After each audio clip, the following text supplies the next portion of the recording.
সম্প্রচার মন্ত্রণালয়ের উপদেষ্টা মোহাম্মদ নাহিদ ইসলাম বলেছেন, অর্থনৈতিক সংগ্রাম ও সদা বিকশিত রাজনৈতিক পরিবেশ সহ বহুমুখী চ্যালেঞ্জ মুখোমুখি হওয়া সত্ত্বেও জনগণের আশা আকাঙ্ক্ষা পূরণে অন্তর্বর্তী সরকার দৃঢ় প্রতিজ্ঞ।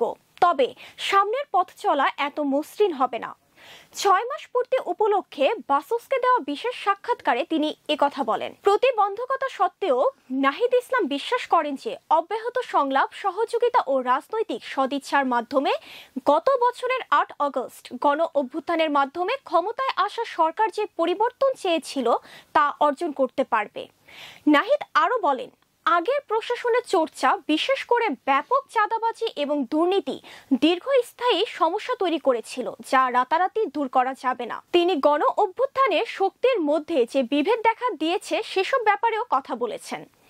হতাশা ব্যক্ত করে তিনি বলেন, এই বিভক্তির কারণে গুরুত্বপূর্ণ ইস্যুতে, বিশেষ করে রাজনৈতিক ঐক্যের ক্ষেত্রে অগ্রগতি বাধাগ্রস্ত হয়েছে। এই সংহতির অভাবে সরকারের সংস্কার প্রচেষ্টার জন্য একটি গুরুত্বপূর্ণ চ্যালেঞ্জ হয়ে দাঁড়িয়েছে। এ সময় গণমাধ্যমের স্বাধীনতার বিষয়ে নাহিদ ইসলাম বলেন, সরকার স্বাধীনভাবে তার নীতির সমালোচনা করার গণমাধ্যমের অধিকারে কোনো হস্তক্ষেপ করেনি। এখন পর্যন্ত সরকারের সমালোচনা করার জন্য গণমাধ্যমের ওপর কোনো চাপ দেওয়া হয়নি।